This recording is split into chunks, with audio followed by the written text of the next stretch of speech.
What's up, Terrifics? I'm Michael Artsis. You are the Terrifics. You make BeTerrific special. Welcome to BeTerrific at BeTerrific TV on all social media. We're in Massachusetts for a special edition of the Michael Artsis Show, and it's kind of been taken over by Jason Aron and Back in Time. And a lot of you are the Back in Time folks. Special edition show. You guys are the supporters of the Kickstarter for the movie Back in Time, which is a documentary on Back to the Future, an amazing movie, directed, produced by this gentleman, Jason Aron, who is a good friend. How you doing? I'm doing great, and you get to do a lot of the talking today, which is nice. I'm usually stuck doing all the talking. You don't like doing the talking? I mean, I don't mind doing the talking. Something tells me you like doing the talking. I don't mind doing the talking. I saw you on BeTerrific. That is right. CE Week, and you talked incessantly, nonstop. Well, you ran away from me to Vegas, to the other side of the country. You left me there hanging. Meetings. You left me hanging with 50 interviews to do. Meetings with a card dealer and... No, it's funny. No, you know, meetings. You and I talk all the time. BeTerrific was a great home for Back in Time when we were in production. Thank you. We were CE Week 2015 was the first time we were on your show, and then you had us on, and then you guys hosted our premiere in New York. Andrea, the lovely Andrea Fasano, took care of that for us. Yep. So I was in Vegas then too. Yeah, well, you keep. Well, that's what I was going to say. You and I have not been on air together since the first time we met. Well, we have though, because I interviewed you at Comic-Con. Yes. No, you didn't. Andrea did. Oh, really? Oh no, at Comic-Con, yes, Comic-Con, right? And then you were on during InfoCon because you've become a regular. Well, yeah, but that was a whole group setting. Yeah, right, yeah, sure. just you know. This is a group setting. It is. This is our group therapy setting. Right. No, so we're in a special. We've been on air a lot together. I don't even know. I'm just trying to make it more special. You know. I don't mean to call you out on it, but the viewers, that's fine. The Terrifics are going to be like, "Hey, I understand. buddy. I get it. So are the Back in Time, the Kickstarter. That's right. And welcome, backers. seriously, welcome to the Back in Time backers. It's a huge deal what we're doing today. For background, for those that don't know that are watching, when the film came out, it was an absolute whirlwind. I mean, there was so much going on, and we had some issues with distribution. Eventually, we did get everyone their films on October 21st, which was our goal, and we're really thankful for that. But we said, you know what, we want to do more. We want to do more for the Kickstarter backers, and I had said at the time, we're going to come out with a special video, something that absolutely nobody else would have, nobody else would see, just for our Kickstarter backers. And then kind of, what do we do? What do we do? And there's some issues with other footage, you know, using it just for licensing and releases and stuff like that. But I said, you know what? Let's go back to where it all started. Yeah. Right here where we are today. And you introduced me to these guys. We're at a special location in Massachusetts, Bill and Patrick Shea, the Sheas. An undisclosed black site. Yes. And these guys, they're amazing people, good family people, but also they are collectors and historians of Back to the Future gear. Cars right below us is one of the DeLoreans used for Back to the Future 3. And then they've got the Toyota pickup truck. If you guys want to see that stuff, just look at the film, go to BeTerrific.com and check it out, because we've done tons of stuff on that. And I think if we fell through the floor, we'd be like in a time machine. Don't say that. Bill's going to have a heart attack. Sitting in the bed of the Toyota. He's like, weight limit. It's like the plane, those small planes. How much do you weigh? Don't lie to me! But anyway, so I think that we wanted to talk about, especially for the backers of Back in Time, what is new here at the Sheas. And there's a lot new. It's not just one thing. There's a lot new. How you guys doing? Doing fine. Wonderful. Thank you. Do you guys, are you ever amazed that it seems to never end? Everybody's always excited. I walked into the garage this morning, and I turned to Jason and I said, wow, it never gets old. The day that people stop reacting to that is probably the day that we'll lock the garage door forever, and I don't ever expect that to happen. Everybody has associated the year 2015 with the Sentinel moment, October 21st, and so on and so forth, and they thought that after that, things would die down, it'd be over. Believe me, we've done 13 events so far this year. The enthusiasm, the reaction, the response is even greater, because so many fans are lifelong fans.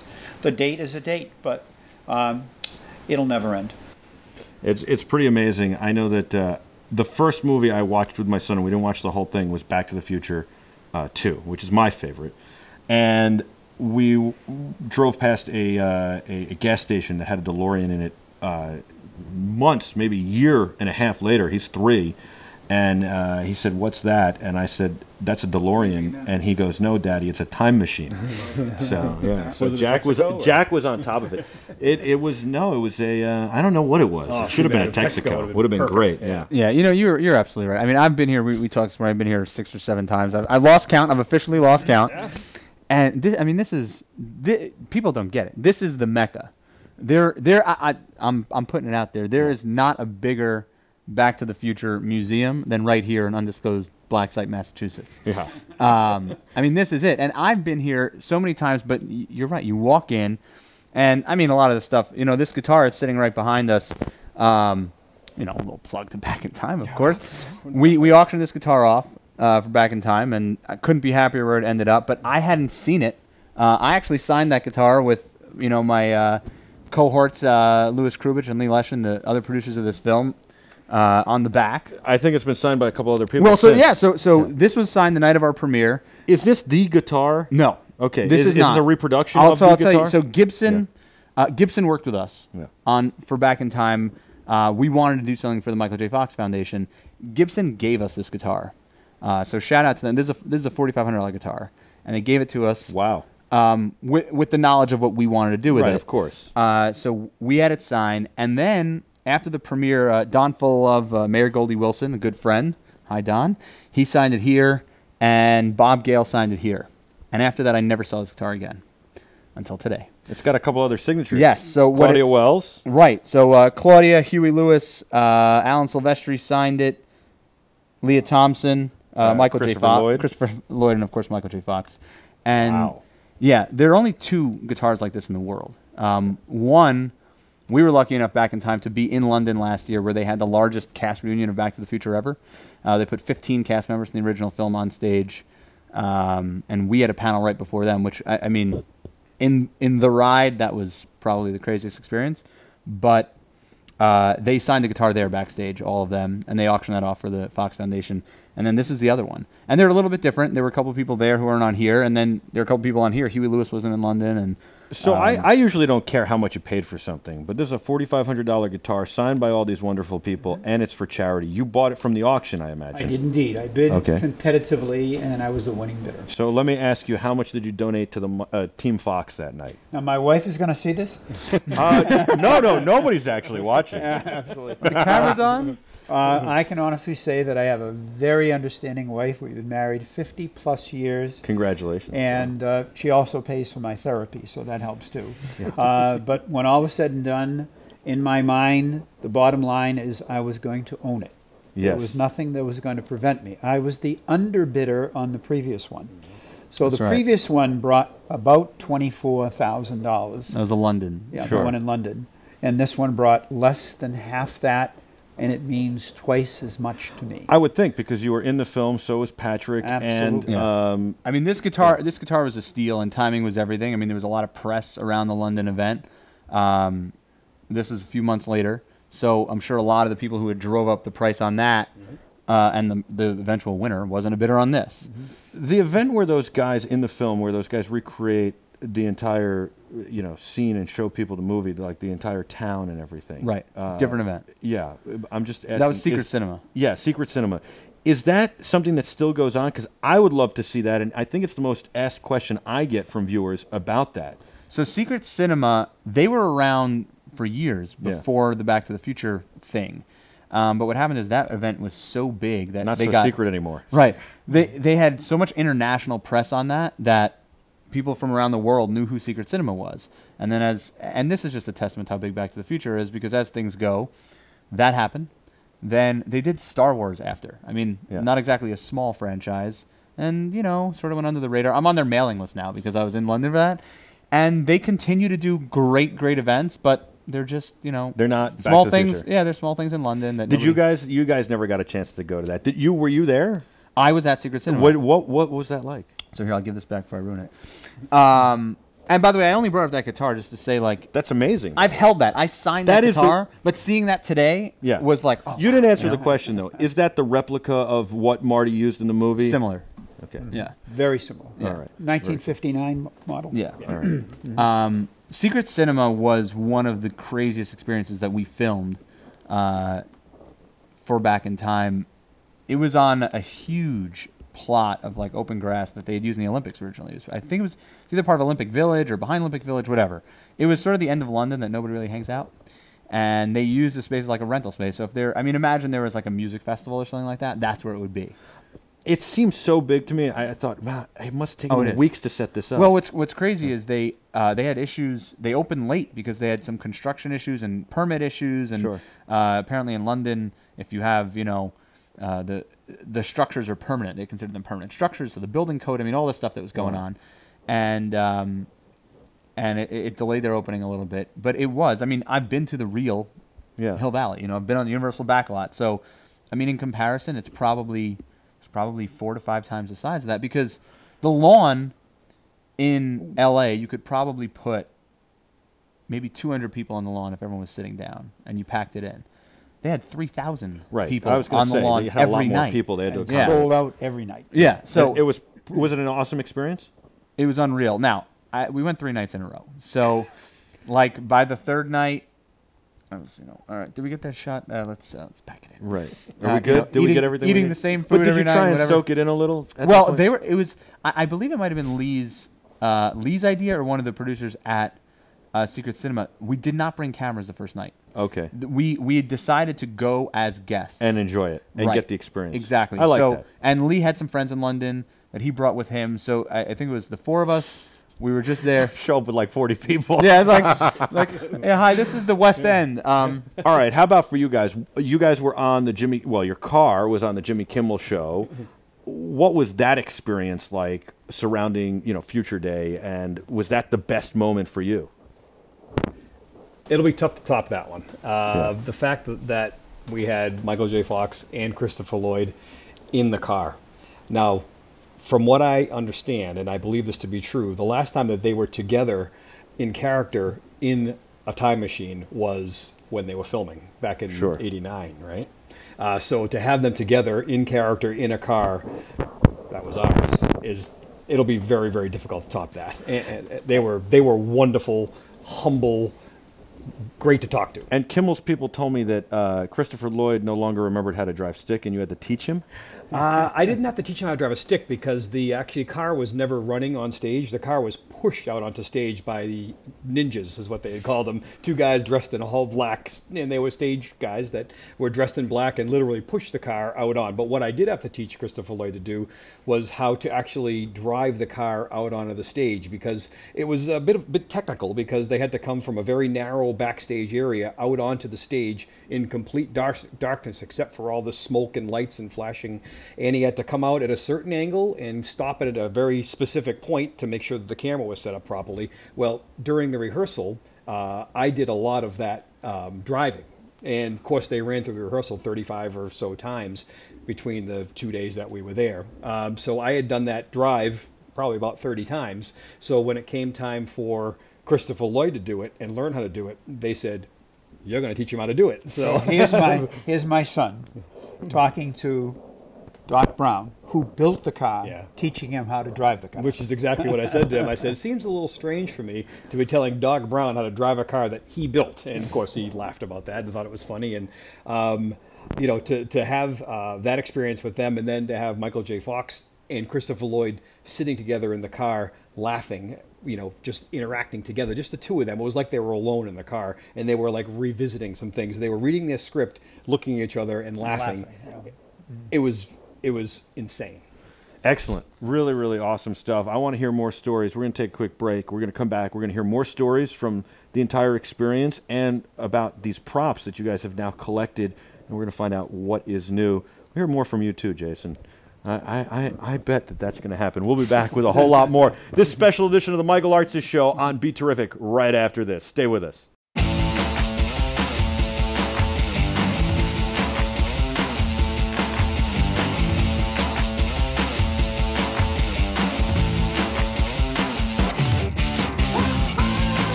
Welcome back to the special edition of the Michael Artsis Show. You are the Terrifics. You make BeTerrific special. You're also the Kickstarter backers of Back in Time, which is a wonderful documentary on Back to the Future created by this man, Jason Aron. We're in a special location in Massachusetts with We the are. Sheas, Bill and Patrick. These guys are collectors and historians of Back to the Future memorabilia, the cars, all sorts of other stuff. We got to the guitar. I think the biggest piece of memorabilia other than the car might be behind Patrick. It's also a new piece. We want to talk about the new stuff. Well, certainly the physically biggest. Yeah. Yeah. I didn't mean like... Yeah. Because I have a favorite that's here other than... After the car, I have two favorites. One was already here, and the second one is here. I'm not going to get to it yet. What about the one that was already here? The one that was already here was the hoverboard. That's not new. No, right? no, that's fine. But it's a screen used. I just want to hoverboard. know what your favorite was. That's absolutely, and then the Air Mags are a favorite, but you know when You I was love a Back kid. to the Future too, huh? Oh, I love that one. Yeah, that was the best. That was the best. Well, Which one do you like? well, I know yeah, which one. I mean- so he's three. He's kind of like on the fence between all of them. Yeah. You are. I've been asked. So as a kid growing up, when I saw them the first time around, it was 2. I was with you. I mean, I'm a techie. You know, it's 2. Yeah. How could you wear the Apple Watch with the red band like yeah. me? By the way, BeTerrific this was red. By this the way. was a total accident. We did not plan for this. Of course, I have the black sure. one, and yours is silver. But Yeah. the same band. And I was have, actually- and I'm a big band guy. I have 10 Yeah. bands, and the fact that we showed up with the same band. I know. Today, I have They a don't bunch match your too. glasses though, Jay. I mean, I'm They a do. little They do. disappointed. Red and They red. do? Red Oh, and red. well, all yeah. right, No, okay, I never, okay. and with the red in the shirt and the Okay. shorts. Yeah, I've Okay, just got the yeah. red in the coat. I got the red in the coat. That I'm not is- wearing my that red is sneakers. Never very show that serious. in coat You again. got that in Japan? Where'd you get that? I got that. Hey, listen, it's bespoke, okay? You gotta have a little fun when you're. Is you that know. bespoke? Really? You had that made? Oh yeah. Very nice. Yeah, because God knows you would never buy it like that. Oh, all right. I like it though. I'd wear it. Who are we kidding? Yeah, exactly. I've seen you in funkier outfits. That is true. All right. So wait, which one's your favorite? 2. So 2. Growing up, it was definitely 2. But you've stuck with that, like I have. Listen, it's like when you pick a team to win the Super Bowl. You know, Right. you stick with it till the That's bitter why you're a end. Cowboys fan still. Exactly. Seasonal? I mean, what? Do you guys understand that at all? Cowboys? Because Troy Aikman, Michael Irving, and Emmitt Yeah. Smith were Yeah. popular when he was watching Back to the Future. Good point. Exactly. That's true. Exactly Yes. right. And that's the last time the Cowboys Although, were listen, good. this Yeah. is we're in Massachusetts. This is a lose-lose conversation. The best thing I could say is Giants, and it ain't gonna go over too well. Get out of my house. So you got Two of the people are going to kill you. I'm a Rams fan. That's me. You're better. There you We like the Rams because we beat the envelope crap out of them. Exactly. In 2001. You know, you can't go wrong. You know, just tell everyone Right. you're like a Falcons fan or like Right. a, Well, at least or a you- at least Buccaneers you're- fan. They'll feel bad for you. At least you're honest about it. Yeah. No. Listen, Cowboys all the way. All right. So 2 is the way you go. 2 is the way I go. Although I have a much greater appreciation for 1 as a film Right. as I've gotten older because you realize how powerful that script is Sure. and how good it is. And you know, it's like we say, without this, you wouldn't have that. I mean, without the power of 1. If 2 was the first movie, there wouldn't have been a 1 and 3. But with 1 as the first movie, it certainly paved the way for 2 and 3. You know, of course, we shot at the same time. And they took a long time to make 2 and 3, as opposed to sequels today. They're back to back to back to back to back. You know, there was a gap. Obviously, 4 they did 2 and years. 3 Yeah, together, 4 but there years, was a yeah. gap between them. And so you guys, you're 3-ish, right? I mean, You go back and if, forth. If you put a gun to my head and say, "What's your favorite?" I would say 1. I mean, it really Really, is. yeah. 1's, yeah. Of course, I have a love affair with 3 because of a lot of the props that we have. Were from 3. But like Jason said, from a film perspective, nothing beats 1. I mean, it's as good as it gets. And frankly, Yeah. it's like your children. Can you pick a favorite? You can. I agree. Jack's my favorite, by the way, just in case you're wondering. You just don't tell them. Tell me about the Panther, Bill. Well, what happens is once you become a collector and once you are embraced by the network, you're kind of notified when things become available. Catalogs arrive in the mail, emails come, telephone calls. My pimp over here is always very active. If I miss it, he finds it. So we're kind of aware when things become available. And occasionally you have to prioritize. I can't own it all. If the medals are given out, well, I do want the gold, so what can I say? So when the Panther became available, and I consider it to be a very, very iconic prop from the movie, size never entered into the picture. I've had cars delivered from further distances, so when it came time to knowing if we got it, and that was almost a fait accompli because I had kind of set my mind at getting it, delivering it here from California would not be a big issue. So When people get to know you and they see interviews like this, and you say, "When I want something that badly, I've set my mind and I'm gonna do whatever it takes to get it." Does that hurt your negotiation skills when they call or when you talk to them? absolutely not. No, absolutely not. Because there is the art of the deal, and Right. in my other business where I do a lot of consulting for museums and auction houses, I'm interacting and making deals all the time. But I kind of put it this way: if you're a smart man, we're going to make a deal, because if I don't buy it, try to find the next guy to buy it. Right. So, but when you're at an auction, the auction atmosphere and environment has changed so much over the years. I've been working for auctioneers since the 60s, and in the old days, you could look around the room and you knew your competition. And you kind of knew who was there, and you knew sort of who you had to bid against. Today, where everything is so electronic, when Patrick and I went out to California to Profiles in History, when we acquired the Part 3 car, you had this huge auditorium capable of seating like 400 people, and were there 50 people, If that, yeah. 75 people in the audience, but there were 12 phone banks, there were lots of computers set up, so you have no idea who your competition is. But that being said, I have a limit, and I kind of set my limit and try to stick to it. So when Try. the Panther, Unless I'm doing banging. yeah. And he tells me. If I'm not around, Is he like Rain Man in that scene where he's like, hit me, hit me, hit me, hit me, hit me? You're like, get away from the keyboard! there have been Similar. times, and see, he does the math differently. He said, "Well, Dad, you paid $1,000 more for this, but you got this for $1,000 less." than makes you thought perfect you were sense, gonna doesn't it? spend." Yeah. So wait, so I just want to clear this up. So, who goes in with the harder limit? I go in with a hard limit, and then he He breaks softens it. Exactly. Yeah.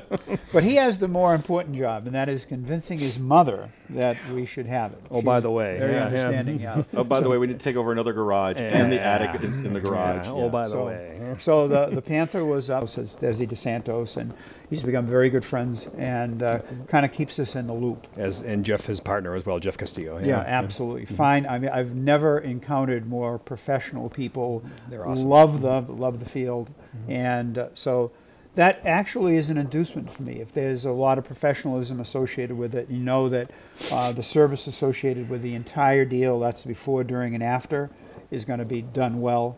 It does have a bearing on you wanting to participate, and Now, do you UPS that here? How does that work? you put a stamp on it and you send it out. Yeah. No, you give her Forever stamp? Yeah. You give her a little bowl so she can eat on the way, and so on and so forth. You would not believe the size of the crate that arrived. And if you guys were here about a week later, her sister's arriving. We actually have bought the second Panther from the clock tower. Now, there were more than two, but we are absolutely convinced that both of these are the two from the clock tower. So if you were here, you would have seen this. You probably would have had a hard time getting in the driveway. Because the crate, It's that big. How much bigger is the crate in comparison? Would you say it was double? The crate was literally double, like from a volume standpoint. It was massive because Desi Dos Santos actually built a crate for it. He had it on pallets, and he built this wonderful crate that took me about 3 days to take apart to get the thing out And of then there. it delivered on a truck. Yeah, big came freight. Yeah. How long did it take you to open it?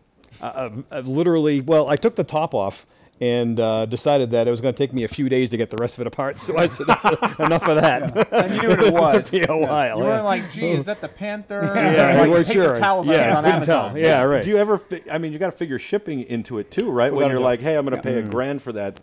To ship something like that's going to cost a couple bucks. Unquestionably, So, yeah. you figure in, because these days, 99% of the auctions all have the VIG, which Sure. is the commission, and some run from 15% up to 23%.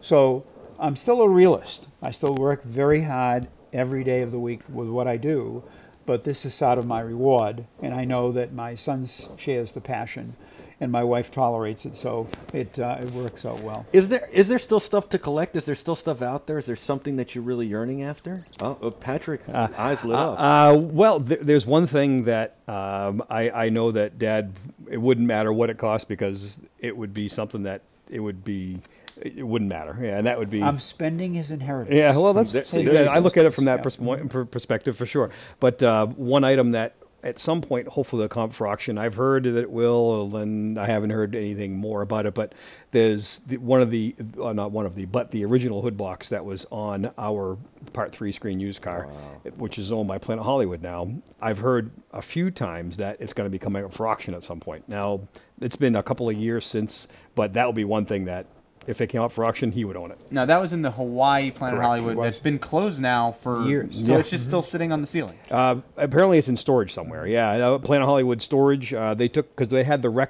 remnants of the B car, which was the one that was wrecked at the end of Part 3 with the train. And they took the body panels and they literally just kind of put them together, kind of cobbled them together, and put that on the ceiling along with some train wheels and the hood box. And that's what was hanging in Planet Hollywood. Now, that has been closed, like you said, and that whole the car and the hood box are somewhere in storage, as far as I know. I honestly don't know. I wish I knew, because we'd be calling them right now, but we just don't know. And there are things that have been offered that I've passed on, and I think judiciously about certain things, like the vehicle from Part 2, the BMW, was offered to us, and very good friends in Connecticut had it. And no matter how hard I tried, I could not embrace that car. Yeah. I just couldn't. Was it a 635? 633. 633, Yeah, and it was a very rare 77. model, Yeah, it was actually a black market car, and they never made a convertible, so it was literally a black market 633 made in 77 that they cut the roof off of for Griff's car. Yeah. Right. Yep. Now, before we get into some of this other stuff behind us, I mean, Yeah. how wide is this shot? Is it, You got to ask the folks working pros. so can we hard behind see, the can we scenes. see this stuff? Hold on, we got to adjust the camera. So I could talk for a minute while we adjust the There camera. you go. And I'll tell you about another item that Oh, we well, passed. Bill's on, too. going to talk. Oh, So here we go. tell us about Bill's going to tell us about another item that Yeah, was and then passed the on. taxi. I was going to ask, do you ever yeah. regret passing on? No, an item? I don't. Okay. No, because there was a perfect example of an individual, and he was located in Belgium, I think. Belgium, right, Yeah. right, Belgium. And I tried to interact with him. I told him I couldn't think of a better place for it to be. And he was a game player. And he just said, make me an offer. And I said, it's your item. Give me a price. And he said, well, make me an offer. I'm going to accept offers, and so on and so forth. Starting at whatever. And so I said to him, I'll tell you what. I said, when you finish with your offers, then contact me. And he wouldn't do it. And so I decided, I got my Irish up, and I decided that it wasn't anything I had to have. Besides, I would have had to build another garage. And so it was something I passed on. You got to add that to the now. Right. Now it's the shiping and the barn. Right, barn, and right. barn, right, yeah, absolutely. So Gonna have to buy another property soon.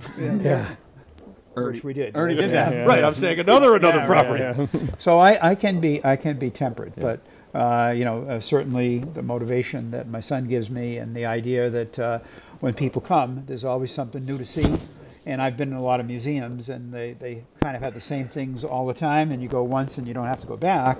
Well, here's a case where if you make the trip, it's certainly worth the ride. Before we talk about your stuff, and we'll go to break and come back to talk about this, how do you guys feel about the Part A car, which 2 years ago was restored? They put it in this permanent exhibit at Universal Studios, the Absolutely, NBC yeah. experience. Under glass. Yeah, glass enclosure, which nobody really liked. And, oh, by the way, it's not there anymore. You know where it is, though, right? They moved to the Peterson Museum in L.A. Beautiful. Drove by there a couple weeks ago. And so now it's on permanent display. I mean, what do you think about it? I honestly think that aside from having it like readily available at Universal, like for everybody to be able to see, there's no better place for it. The Peterson is a top quality place with amazing vehicles and a huge public. A lot of people go to it, is what I'm trying to say. I kind of think it's a better place for it because I think Universal's, they want to change things up so often. People are coming with young kids. They're not necessarily there to treat the cars right and respect the cars. And there's been problems in the past. And I think that Universal as a business has to be able to change things and move things around and do new things. And to have it at a place like Peterson seems to me like a much better home for it. Yeah. And because, I mean, I love the car. I want to see the car. But then it makes you start thinking about other cars. And I think it's kind of part of the car world because it's a DeLorean, and it's kind of part of the movie world because of the movie. And I think that it's just a good fit to have it there. You can go there and see a Tucker. You can go there and see all sorts of other great automobiles. And I think that that's a lot more interesting than, people who are going to Universal aren't going to see it as a car, and they're certainly probably at this point not even going to see just the car. They want to do other things, and they need to change things out. So I think, personally, I think it's a good movie. Yeah, I agree. I mean, did you see it at Universal? I didn't see it then. I saw it years ago when it sat outside and baked in the sun. And did you see it at the NBC? I've never been to Universal in Hollywood. I've been to Universal Florida, and I saw the Oxnard car. Right. Well, I mean, the way that they had them displayed when there was a Back to the Future ride, I mean, much more prominent, outside, out front, and it was roped off, and that did create a lot of problems. But I mean, it was buried in a small building next to like a Starbucks. I mean, you almost would have had to have been looking for it, and then found like the 1 or 2 park employees that knew where it was. I mean, it was nicely done. It was the centerpiece of where it was with all these other movie stuff. But I mean, it was not. This is what I'm saying. Like the Peterson will treat it better, I think, and respect it more, and the audience will respect it more and come to see it. Maybe they'll need to get rid of it at some point.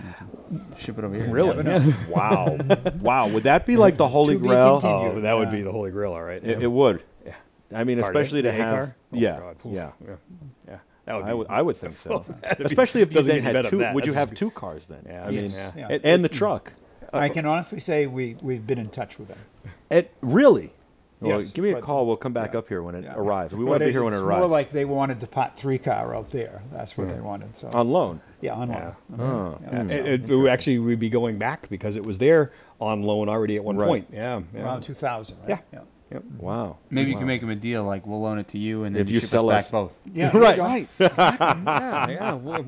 We're easy. I like that. See, you're a good negotiator. You should bring him to the table. Terrible negotiator. Well, you just made a good offer. And if you had both, because there are only 3 in existence, right? That would be ridiculous. Yes. And then would you then regret not having the BMW and the taxi? I don't think so. Really, you can only drive so many Yeah. and show so many. And what I never want to do with a museum, because I've been involved with so many, is you don't want to put too much stuff in it that people don't see anything. Sure. So downstairs you can walk around, you can look inside, you don't feel like you're going to trip over things, and you can spend an hour or so and you can see virtually everything that's there. Whereas a lot of museums, the signage sucks, they have too much stuff, so many of the things are not accurate and so on and so forth. So being a detail-oriented person that I am, I'm very concerned about that. And the pleasure of being able to see the forest of the trees is important to me. Do you drive it?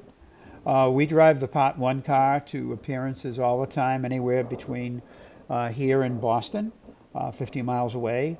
And we drive the Part 3 car as far as the trailer. Although it does run and drive very nice. It does it's just run and not drive roadworthy. Even Yeah, now, yeah. it's even better than before.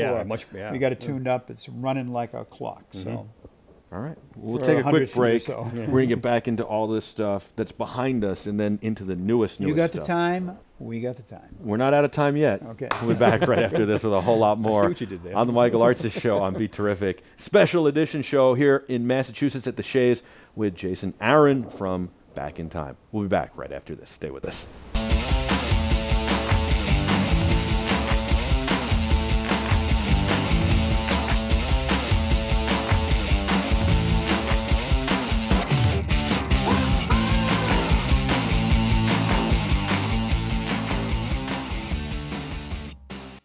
Welcome back to the special edition of the Michael Artsis Show. You are the Terrifics. This is BeTerrific at BeTerrific TV on all social media. You're also the backers of the Kickstarter for Back in Time, the wonderful documentary on Back to the Future. We're here in an undisclosed location in Massachusetts, hanging out with the Sheas and Jason Aron, the director of the movie. I'm like an adopted Back in Shea. Time. You kind of are. Absolutely. And so we've got Bill, we've got Nikki and Patrick, and these guys are the collectors and historians of Back to the Future. Since we're in Massachusetts, I'm rocking the cheers. Yeah, there you go. Love it. We love it. Because everybody here knows my name. Pay no. What were you going to say? Pay no attention to something? I was going to say pay no attention to the lining of your jacket, but Yeah, your yeah, joke was so much better. Thank you. All right, so we've got a lot of new toys here. We've talked about a few of them, but let's start running through them a little. This is something that blew me away. I was shocked by that, and it was something I didn't think you guys would have. You guys are really into the clothing, by the way. Absolutely. Yeah. And so tell me the story about getting this, Patrick. Okay, so Mary Steenburgen, obviously from Part 3, was Clara, and they were. This is one of the dresses that she wore during the production of Back to the Future 3. We saw that it was coming up for auction at our very good friend Desi Dos Santos screen used auction, and decided that we had to have it. It's just an absolutely beautifully made, obviously bespoke, to use your term, to fit her, and it's just a gorgeous piece that we really, really, really are enjoying having, and it's just a wonderful piece. What's really interesting to me is you always hear about how movie clothes look so accurate to the time period, and they win awards for it and all sorts of stuff, and then they make them dirty so that they look, and sometimes they get dirty during filming. But I was around auctions and all sorts of stuff for early Americana as a kid. And this looks so accurate, it's spooky to me, because I know this was made in like the 1980s, yet it really looks like it was made in the 1880s. It's almost 30 years old now. Right. I mean, it's heavy with, this is like almost exactly, It's incredible. It really is, and to catch the essence of the period, 1885, of course, and just the little details like the lace and the buttons and everything. It's just really a fantastic piece. I'm gonna go out on a limb and say, aside from Marty's, vest and jeans, that outfit that people recognize in the movie, that dress is. Like, exactly where it's that bright purple. It's unmistakable. A lot of people don't like Back to the Future 3. I get it, fine. But, it was the only love we don't like them either. But I think it's the third most recognizable, because I think after Marty's stuff, I think it's got to be Doc's white lab. Yeah. But it's a white lab coat. I mean, it's a boring I costume. know, you're right. And Doc Brown the hair, wears the whole thing. But also Doc wears multiple outfits throughout the film. It's not. Well, so does Marty. He does, but that's sort of his thing, that the costume, and everyone wears it in Halloween and whatever.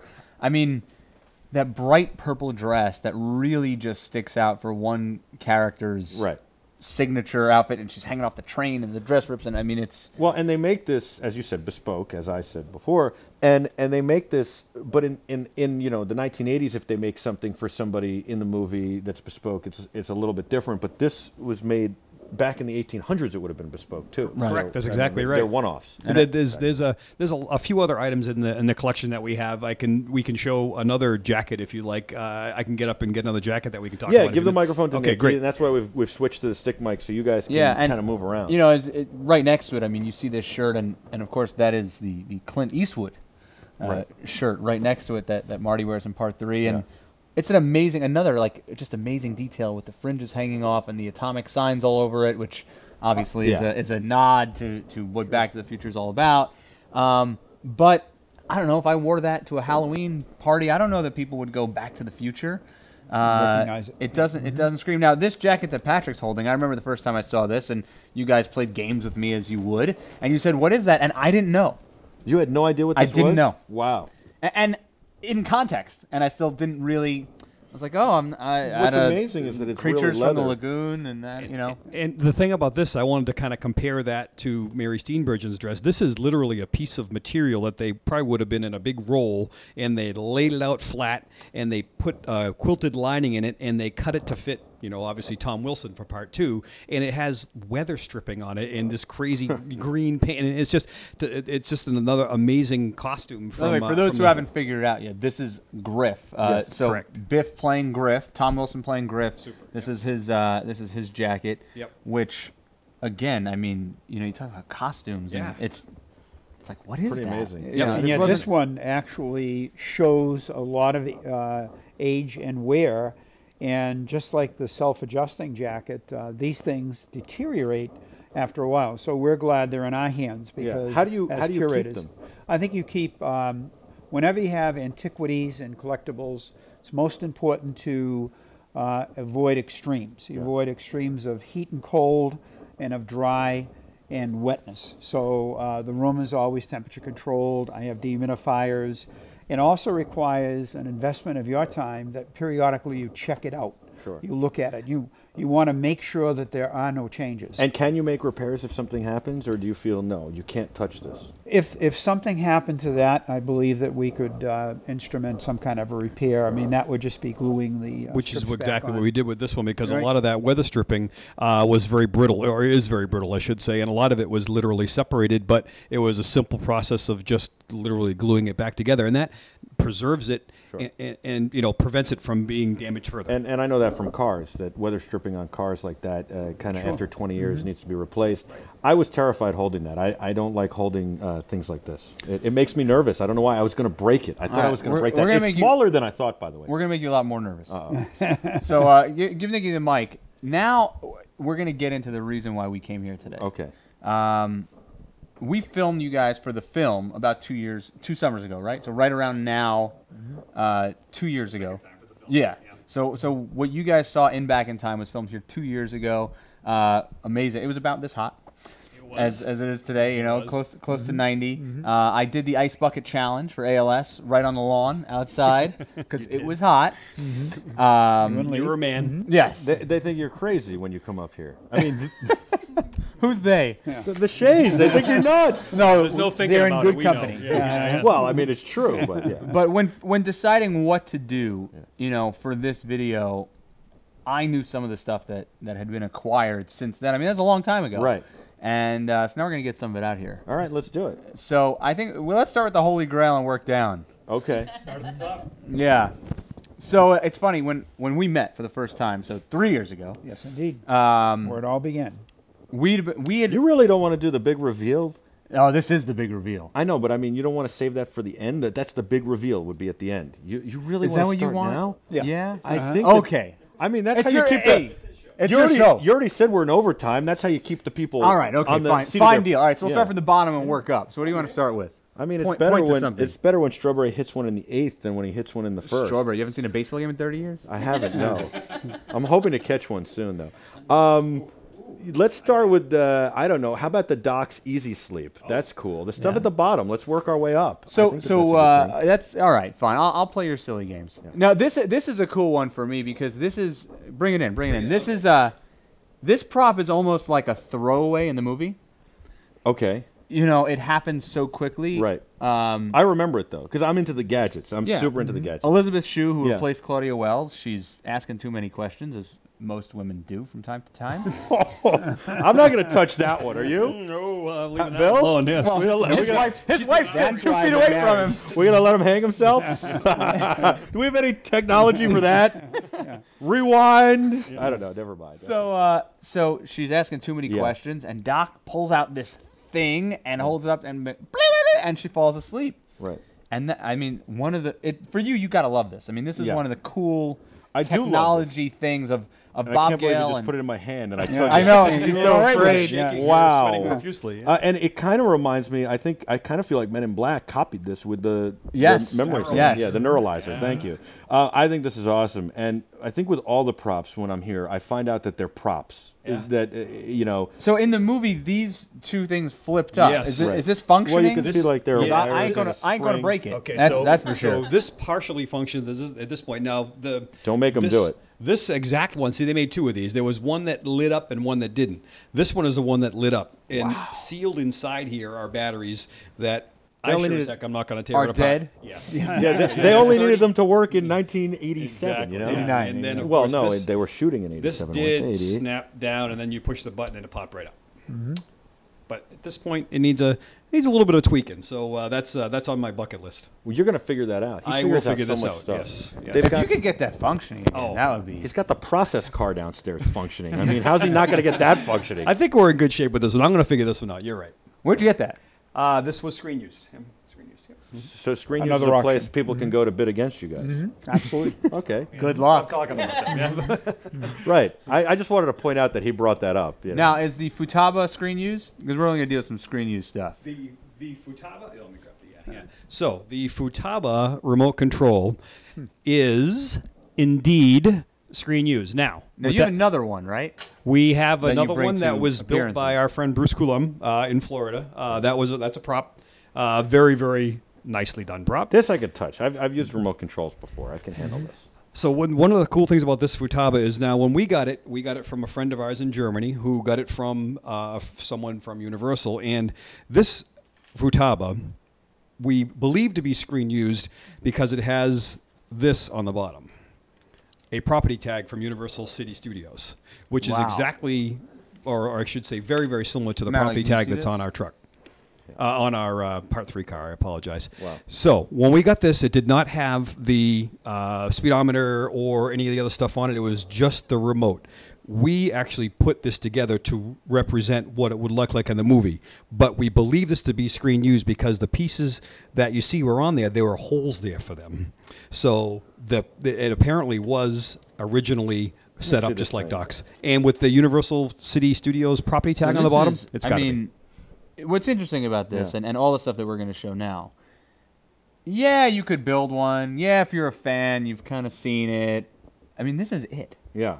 This is... I was showing it to the camera. No, I know. Forget about this.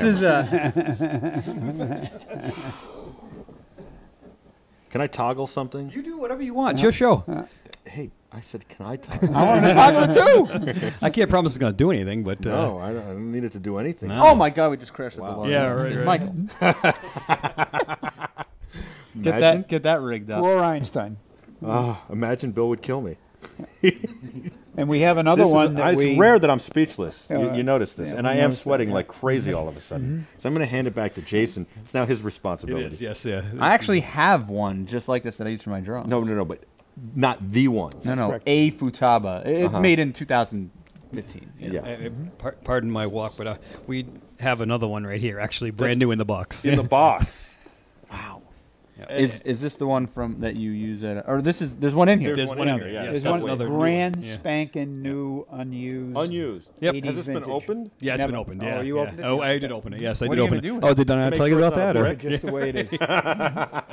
That was the big scam in the 80s in the city. Do you know that in New York City? They would say you'd walk down the street and some guys would sell you a box for a boombox, and you'd go, and you'd shake it, and it'd have weight in it, and you get it home and you open it up, and there was bricks in it. People would get very Only upset. in New York City. Only in New York City. Yeah, that is a New York City movie. So, I think that's the most important piece to remember. These aren't. I mean, I have a hoverboard in my office. Sure. It's but it's not the real hoverboard. They have the real hoverboard. and I mean that's a good segue. I guess let's bring that out. Yeah. But sure. I would love to. Would you like the Mattel hoverboard? Oh or yes. You know what? I actually think. Can we do both? Is there any way? And I hate to be a Absolutely. pain, but No. I'll tell you why. Because I think a lot of people see the Mattel one. Nikki's going to help you out here. But a lot of people see the Mattel one. But I think the other ones are much... Well, what's interesting is a lot of the actors Much more. from the trilogy, they started sort of getting involved in the Comic-Con circuit and all that stuff. And Ricky Dean Logan, who plays Data, is one of those guys. He was at that London event that we talked about, and he certainly did a bunch of appearances in 2015 as Data. And the problem is, I mean, no offense to Ricky Dean Logan, but without this no-tech hoverboard in his hand, who's that guy? Right. Yeah. So, oh wow. And what's crazy is he has a replica of this.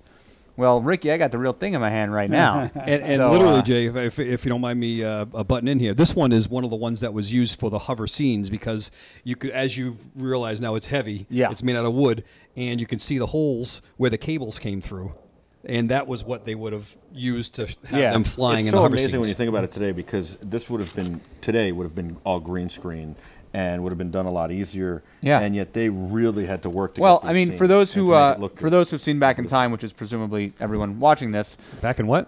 yeah, we have a clip Yeah. that it looks like it was shot on a VHS camera.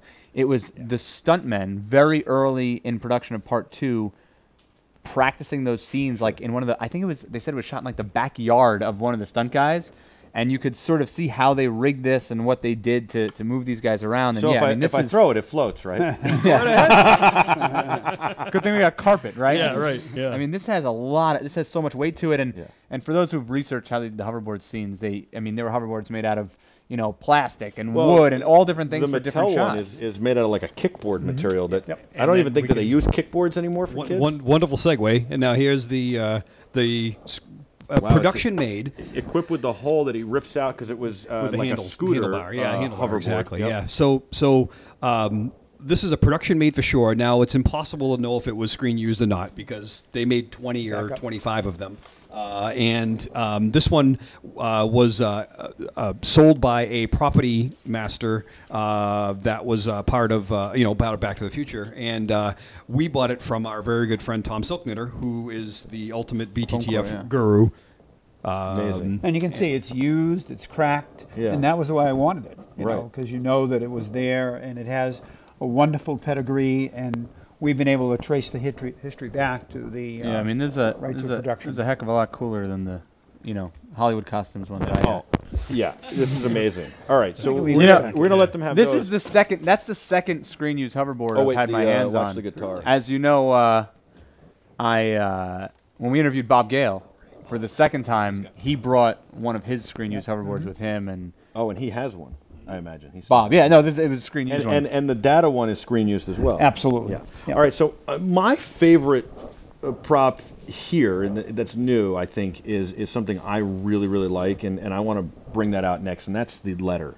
And I'm terrified. Nikki's to touch waiting that. for you to spit it out so she can. And the reason why it's the letter is because that's one of the best scenes, I think, in all of the movies. It's one of my favorites. We had a bet going. I guess it's Western Union that shows up in the 'cause pouring this was rain. written Yeah. on top of the letter. Well, but I also know that because I used to think it was, until I rewatched the movie, I thought it was the post office. Like I remembered it as, we deliver in the rain and all that stuff. and this is Doc from, 1855, writing 1885, thank you. Writing him a letter saying, hey, you're going to get this, 100 years from now.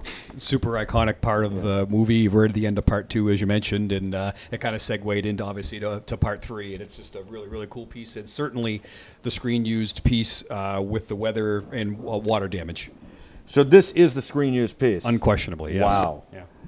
And it might be important at this point to point out what's on the back of it, too. Yeah, I was just looking at that. That is a Laverne and Shirley script. see. Is that right? Yeah, that's Actually, I thought we were going to have the certificate of authenticity. Oh, no, we Because don't that's need something that. that's very... Laverne and Shirley script works too. This is live TV, folks. By the way, that's your certificate right there. It goes with the Sony boombox. That's what it works. From As a matter of fact, it says here to Paramount. return it. I'm so glad I told that story. And you thought went nowhere. Little did you know. Look at Michael, he's turning red. Where's that makeup? So anyway, I imagine you have it in the case somewhere. I see a bunch of certificates of authenticity. Exactly, Right and there. Let's that's see. very important to bring up at this point, is that how do you determine originality? And I've been doing this for a very long time and been involved in all types of collectibles my entire life. And pedigree, documentation, provenance is not just a city in Rhode Island, it's a very important part of artifacts, especially as they increase in value. And there's a specific correlation between the amount of money an item is worth and just how much the fakers will go to produce that item. Sure. So it's important for collectors, whether you're collecting widgets or artwork or coins, to deal with people that you consider to be very reputable. And this is in addition to our personal knowledge and in addition to our experience. We're very careful who we buy from, and I always insist on a letter of authenticity, a certificate of some sort, so that I have that as a backup. Do you ever worry that sometimes that might even be fake? Because there are a lot of sports guys, very well known, who are notable sports guys. In fact, you guys are Patriot fans. The New York Giants equipment staff got caught faking memorabilia. And then there are major companies that sell this stuff that got caught using auto pens and all sorts of other stuff. Sure. So they got an athlete to sign 1,000, and they got an auto pen to sign 1,000 more, and now they have 2,000. And you never know if you have the real or the auto pen. Do you ever worry that the letter of authenticity might not be real itself? I think there's where you go back to your source and how much confidence and faith and trust do you have in your source. And I am not above asking, where did you get it? How did you get it? How long have you had it? Things of that nature. And Yeah, and one of the things that's not in Back in Time, we talked about when you guys got the truck. We were lucky enough the first time we came here. Marty's truck had just been delivered. It was sitting on the lawn outside. It was orange. and we didn't really get into this in the film. Obviously, it's hard to touch every point, but you guys had a stack of paperwork this thick, Incredible. detailing, the origins of that car and where it came from and where it went, and that's the difference between some letter and real history. Yeah, and you're also pretty good at it because you do it professionally Yes. on the other side of the fence doing something else, but you're very good at spotting that stuff. All right, so that letter to me is like, that's one of my favorite scenes, and I just think that is so cool. Unbelievable, and to see it, and again, like, this is movie magic. Like, this, somebody, I don't know if somebody sat and wrote this or if they somehow printed this on a computer, but they aged it so well, all of it. And to get that, I don't know how you guys got it. Like, how would that even, I would think that would have been something thrown in the trash during, all right, that scene's done. Gone. And then, but there were some property masters and that actually saw that, probably didn't see a value in these things at that point, but said, "Hey, that's something I think I should keep. It's really cool." That's something that we talked to Robert Zemeckis about that. I think off camera, and essentially they had a hit in '85 with the first Back to the Future. So once they got into, and you notice a lot of these props are from 2 and 3 because they already knew what they had on their hands. Right, but also and collecting wasn't what it is today. No question about even it. with sports, with Hollywood, with music, it wasn't what it is today, which is also why some of these things, and if you look at like a Beatles guitar or like a Rolling Stones, photo from back then, that is a lot more valuable today than, say Bon Jovi, who maybe is still a little bit current, but also gave away 2,000 guitars. Right. There were stories of Mario Lemieux wearing a jersey of Period. So how much is a jersey for Mario Lemieux going to be worth, right, as opposed to this is the only one. Yeah. And before that, and whatever. So, yeah, no, and that of course gets into another Back to the Future 3. I love the nuggets we're getting about Back in Time, by the way. There you go. Well, guys. That's for you. Yeah. So Back to the Future 3, another sort of throwaway scene is the first time that Doc and Marty meet up in 1885, and Griff takes a shot at Doc Brown and hits him in the head, and bullet hole hat comes flying off, and this great look by Christopher Lloyd, like his eyes like bug out of his head, and he's like, okay, well, that hat is right here, right now. Yeah. With pretty the amazing. bullet hole. With the bullet hole. And, you talk about things that would be CGI today, so I'm going to turn this around. It's hard to see. You see this sort of white area right here, and you talk about throwaways that would be CGI'd today or whatever. Absolutely. This hat, and a lot of this I'm assuming is just weathered and Yes, because exactly, it's, 30 years old. But, there's the bullet hole right there when they put it back on his head. And is that on the back, the exit wound? Yes, it is. It is. Absolutely. Yep. And should we examine this with a Zapruder film? So now, is that, today a bullet hole would be clean through a hat, but back then the bullets were completely different. And I think you guys know a little bit about old artillery and weaponry. So is little this, bit. did they kind of do that on purpose, that it's the way it is? Is They that... stopped the film. They put a pencil through the front. Well, that's what I'm thinking is that... That's what they did. Right. Yeah. Okay, so you think that they just put holes in it. They didn't But this actually- is crazy. This isn't. And they didn't purposely make them unperfect, because today they'd be... Yeah, exactly. This is like Christopher Lloyd wore this on his I'm head. not touching it. Yeah. When he played. This is. All right, I'll touch it. Yeah. And another cool thing about that cool. specific hat, Jason, is that the little horse device on the side. Yeah. Of course, the other hat had that as well. Now, the other hat is in a private collection, but it's missing that little horse device. Wow. So that is the only And one. the other hat being the hat he wore before Correct. it was shot. Yes, correct. Yeah. Wow. Unbelievable. And one of the events we did this year in Chatham, Massachusetts, Christopher Lloyd and Bob Gale were there. It was a charity event held at the Chatham Inn. And That looked like a lot of fun, by the way. Oh, it was. Yeah, it was a great time. And the kids went down. Nikki and Patrick went down. And we brought the Part 3 car there because Terry and Oliver Hollow were there with their Part 1 car. So we brought the Part 3 car. And we said, how would you like us to bring some of the props? And so we literally hauled that display case Wow. with all of the props that we're handling here and literally brought that, and they put it right in the middle of their dining room area. Dining room, yeah. And it got a tremendous reaction. And then Christopher Lloyd actually handled a few of them again, and I think he had his wife with him. Yes. Yeah. And Yes. did you get pictures? Not.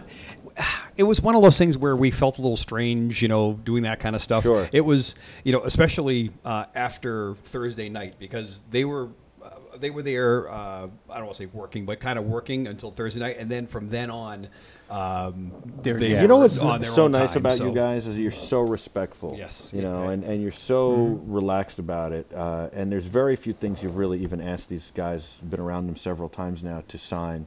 Like you got, we don't have a shot of this, but you got the visors signed of the car by Michael and by Christopher. Right. But when they did the thing, and you didn't, again, you're not like going and pursuing them at all these events and pushing them to sign it. Okay, you're there, and you felt it was cool. So, I mean, there's really a couple other things, but I think we could jump to the big It's thing. time. Yeah, it's time for the Holy Grail. All right, It's so time I'll for the tell Holy this Grail? great Yeah, story. you So tell- the first time Hold on, I'm I'll here, just take a nap over here. go ahead. I'll wake you up when I'm done. So the first time I'm here, it's 3 years ago, and we're just talking about a lot of the stuff that's here. And we did the original interview, which most people have not seen. It was we shot it for the original Kickstarter How do you feel trailer. about that, by the way, that he shoots an entire interview, takes your entire day, and then it doesn't even make it into the Now, film? in fairness, No, I let him answer. before he answers, Why should you get I to say told something? him in advance that I would reshoot it before we ever shot it. I said, if this film gets funded, I'm going to shoot this again. So now he's off the hook. He doesn't even have to answer. He doesn't have to answer. We were very happy to be involved in any way, shape, or fashion. But that's a great answer. That is a great answer. Well done. There we And go. I'm not running for any public office. Yeah, so So that means the check's in the mail, then. Of course. And I had said, so is there anything else you want? I mean, the same question, I'm sure you probably get that question asked 1,000 times. And Bill said, there's one item that I would pay any amount of money for if it ever came up. And this didn't for make auction. it into the film? This was off camera. And he said, I would pay any amount of money for the brainwave analyzer from part 1, but nobody knows where it is. And that's because your wife wanted it for you Yeah, to analyze absolutely. how this is all happening. I'll let you know if she figures it out. And it's last year. Yeah. And, I follow all the Back to the Future stuff. And this auction comes up. And one of the items in the auction is Doc Brown's brainwave analyzer. And I said, oh, my, there it is. And different wording. Okay. And I send Patrick an email or Facebook message or something to that effect. And I said, hey, I saw this went up for auction. Did you get it? And he writes back, well, you remember what Dad said, right? Now I just want to know something. Did it come with an instruction manual? Absolutely not. Yeah. All right, let's check it out. Here we go. Patrick, I think this one's all you, and I'm not touching this. Okay, no problem. Yeah, and one thing that is what we'd like people to know about is that this is literally one of a kind. Yeah. There was no other brainwave analyzer. This is the Should we maybe one. just point the camera at it? Do you really want to take it out of there? That'd be a great idea. Okay, I guess you can point the I think camera at maybe it. we could point a camera at it. It I'm looks looking at really it. good in there, It doesn't looks does look really really good, cool. and in Yeah, addition yeah. to that, you could take my camera and put it Okay. there. Yeah, we don't need In to. it, yeah, I'm not important to the show. And it would ruin a great friendship if you dropped it. Well, and yeah, I could see all those wires getting tangled or something, and I don't know. I just see disaster happening with all these cables. And what's cool about this is Doc wore it, of course, in part 1 and part 3, and of course Marty wore it in part 3. He had it on his head and it was handling it in part 3. So That here thing we is go. unbelievable. So there I it wonder is. if the actors ever get nervous when they're wearing something like this. I know the prop masters can fix anything, but Yeah, exactly. What do the actors care? Oh, someone else Yeah. will fix it. Yeah, You know, absolutely, yeah. it's, Alright. it's just a yeah, it'll be Profit. I mean- that'll be a 45-minute break in my trailer. yeah, exactly. I mean, that really is, when you talk about memorable props. So how does this get shipped? Very carefully. Yeah. in a very large box. did you buy this in person? Now, this was an auction. This is screen used auction, again. yep. Yeah. Were you in person for this, or you? I actually was on the phone with Jeff Castillo. He called, and we set up a phone bid, previous to the auction. And it was during that auction that we not only got the brainwave analyzer, but a few of the other things that we talked about come today. sit with us. Oh, Come thank sit with you. us. You don't Yeah. mind? Oh, Yeah, have a seat. Welcome to the gotta- show, by the way. we gotta- Patrick Shea, everybody. Yes, hey. Yes. So that auction, of course, the biggest thing that we certainly were not going to be denied of was the brainwave analyzer, and there were other things that we've seen today, like the letter and the hat. and the No-Tech hoverboard that were also License plate. and also the barcode license plate I up was there, just which gonna is ask you can see the barcode license plate on the bottom That of is the also frame one of there. my favorite props. really That really is- cool. yeah. And one thing that When are we going to get those for real? Well, hey, you never know. The one thing that is kind of neat that maybe people don't know about is that all the vehicles that you see on screen during Part 2 have a unique barcode license plate. The DeLorean, all the passenger cars, the trucks, all have unique license Is that a plates. QR code or the old stuff? It is a QR code in this case here, but so this one has the barcode, and on the back it says, and I'll show you, it says PASS for passenger car. So it's not to be confused with the DeLorean or anything else. Very cool. So it's kind of neat. And it would kind of be weird if Patrick, police you could just scan hold it up us. right in front of the brainwave analyzer there. Okay, gotcha. It'd be very interesting if we had those in reality. Cops could drive up to you and scan your car. I'm sure they're going to get something like that in the future. That's really awesome. I love that license plate. And then, have you ever, either of you guys or Nikki, ever had the brainwave analyzer actually on? We've let it hover Yeah. above our head, but there was actually a liner which is now missing, and this is a very kind of a sensitive area. So we have this very iconic piece of movie memorabilia that I lusted after since 1990 when I last saw it on the screen, and now it's come into my possession. And I have people who have the capability of rewiring it, and also I can put a liner in it. I know what the liner would consisted of, and so I'm kind of mixed emotions about doing that. Do I leave it exactly as it was?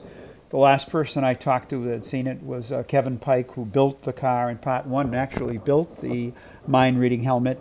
And when I asked him, he said until 1987, when they didn't decide to hire me for Part 2, it was sitting on top of my file cabinet in my office, and then Universal came along and took it back. So that was the last I had heard of it. So in between time, it has sustained, some damage, and it doesn't light up like it did. And so it's on a beautiful stand. It displays very nicely. I'm satisfied with how it looks, and so do I need to do anything to it? So it's a question. I'm going to make a suggestion. Okay. As your friend, you said it before. I'm your friend, and I Indeed. believe I am. So I would make Absolutely. this to Jason or to Patrick, my friends.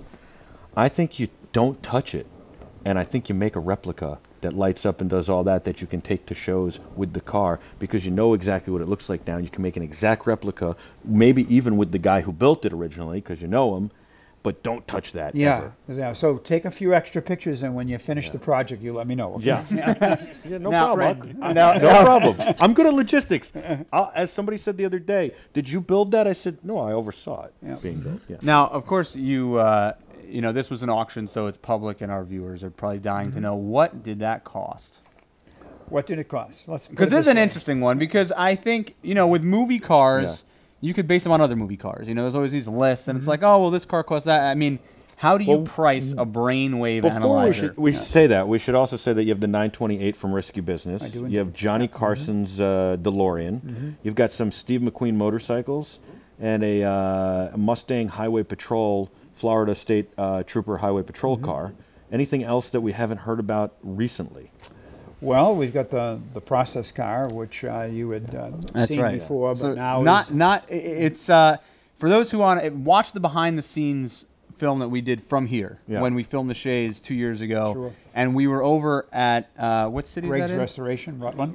Rutland at Greg's Restoration, where they did the restoration of the Part 2 pickup truck, Marty's truck, but also the process car restoration. And Lee and I and Greg Lassick was there. We were sitting around like idiots in the process car. It's now done. It's now downstairs. when we were here as BeTerrific, For BeTerrific, right. we shot in it and did So, so. so that's here. Yeah. Your Corvette, of course. Yep. Your baby. My baby's been my baby for 35 years, but I'm not sure that there's anything else that I need to have. But you never know. Except for the A to car. be continued. Right, Yeah, and that's sure. why we keep coming back. Yes. Because there's nothing else I need to have. All right, so I've said that before. I'll let you take the floor back now that we set the stage. Yeah. What So, he's got. how do you price a brain? And we talked about this earlier, where you said a price and you said a new price, and It was an interesting concept because it so happened that we were just about to celebrate our 50th wedding anniversary. And so I said to my bride, I said, let's go shopping and let's get whatever you like. And it was no method to my madness. I really did wanted to have it. And because I had already picked out the present she was going to give me, which was the mind reading helmet. So now, does hers have to be equal or greater value? No, or bigger or smaller? The answer is no. It's, I did give her a carte blanche, and she has a very nice piece of jewelry that she picked out that I admire on a daily basis, and we don't bring up the price of that. And then I decided that I really wanted to have it. By the way, I'm in my 72nd year, and I still work 70 to 80 hours a week. So it isn't like I'm sitting back and just... I was just saying on the ride up here how hard you work. Well, but I love what I do. Yeah. But that doesn't mean you don't work hard. Yeah, that's true. And by the way, nobody would ever guess you're 72. When I was actually going to point this out before when you called them kids, because they're a little bit older than kids. And but they're my kids. But yes, but to say that, you know, people look at you and they think you're in your 50s, so you're 72. Yeah, and so I decided that it was something I wanted to go after, and we were away. So I let my my pimp do the bidding. And I had given him a limit. So there was a limit. Wait, so he gives you a limit. Do you think, well, you know, Dad really wants this. I could contribute a little bit of my own money just to get it for him as a present. Is that something that goes through your mind? I'm feeling you nuts? No. Just asking. That's a hard no. Hey, listen. Well, because you know he's not available, right? He was not around. He was on vacation. Now, did you stick to this? In this case, I didn't have to because it went for significantly less than he had set a limit on. Wow. So, including the auction commission and the price that delivered here, it was approximately $85,000. And that's a perfect price for it. Yeah, it was a perfect price. Yeah. Well, because 85, it's the 85 part. And that's I was prepared to pay up to 88. Yeah. No, just kidding. I was prepared to pay. And he said way under. I mean, that's just a little under. Now, we're just splitting hairs at that point. Now, we've asked this before. What were you prepared to pay for that? Because it's sort of irrelevant. There won't be another one. Right. I was prepared to pay $100,000 plus the VIG, which would have been another 25%. So I was prepared to do that. It's such an interesting item, and we've talked about this with the other car because the Part 3 car, 485? 485, 524. It was 520. It was 440 plus the VIG. And 524 is what it came out to. 520. So, I mean, that is like a bargain for what it is. The car. The Part 3 car. Yeah, I agree, 100%. I mean, a steal when you compare it to Batmobiles and other movie cars and just right and just what it is. Mind reading helmet about 20%. You know, so I was very happy with that. Well, to me, there are really only three iconic cars in the history of movies and television. You've got any Batmobile, although to me it's the 1989 Tim Burton film. Sure. Okay, that's the one I love the most. You've got the Bullitt Mustang. That's not in the garage yet, is it? No. Okay, just checking. And I believe the third one to me is Back to the Future, but you could argue the Aston, the DB5. Yeah. But is that in order? No, that's not in order. That was in no order. Because I'd put the Bullitt Mustang way below the. No, I think that it's really iconic, and it to me, especially in the car enthusiast world. But to me, there's nothing like the Time Machine, and to me, I'm not that into the DB5. I'm just not. I put Kid on the list selfishly because I love Knight Rider. Go down the street and ask 5 people what Kid is, and they'll be like, but if you say the Knight Rider car, ask them what the Time Machine is. They're going to tell you it's a DeLorean. But I think if you pulled and it's an American American show. They're not going to tell you it's a phone booth from Bill and Ted. Well, sure. Do you have that too? No. I'm sure if you pulled. Is that on the list? Would you ever do that? If that came up, would you ever say, you know what, just you're speaking Greek to him, actually. He does have no idea what that is. But, you know, Kid pulls up on the street with the in the front. You know, everyone's going to know Not everyone. Just everyone you and I here. and about 200,000 and other of course, kids the people from who've seen Back in Time know that Michael Shea, who designed Kit, also designed But Time Kit Machine. wasn't as big a deal. Do you think Kit was as big a deal? Absolutely not. But there is one that I do think a television car. Don't forget about the Duke Boys. Yeah. Oh, that's true. That's right. Yeah, I will say that's true, but I almost feel like Too they easy watered to replicate. that. It's too easy to replicate, and they watered it down with Dodge coming out with new Challengers, and the other thing was the new movie and all this other stuff. So it kind of got watered down. Yeah, I mean, you paint the thing orange and slap a number number on the side. Yeah, but very well, simple. but And the that's stars and bars. right. But well, that's also a testament though to how popular that car is. That all you have to do is take that car, paint it orange, slap a number on the side, and everybody knows that it's the Duke's car. Requires point. a little more to take a DeLorean and turn it into Exactly. a time machine. Exactly. And still my favorite, and clearly all of our favorites. No right? question. Thank you so much. Yes. Yeah. Guys, you're amazing. Thank you guys for doing this. I look forward to the next time that we get together on camera, and the next time we get together off camera. But certainly to find the next new toys. And We got we're some gonna- cookies and brownies. We're gonna to play eat. for a little while. We're gonna do some 360 video, and we're gonna eat some of Donna's wonderful cookies and brownies. Thank her. Thank you guys. Yeah. Thank you. You have an Jason. open invitation. My pleasure. You guys are all the best. And, Our pleasure. We enjoyed it. Thank you most of all for watching. I got to thank Marilee, who's behind the scenes working so tirelessly to make this look and sound good and done a great job. And I want to tell you, we did this with Livestream Studio on a Mac Pro. What? A Windows program on Mac Pro? Yes, we did it. So anyway, thank you so much for watching. At BeTerrific TV for everything. This guy's at Jason_Aron, and they're 88mph timemachine.com. I'm Michael Artsis. You're the Terrifics. Until next time, be terrific.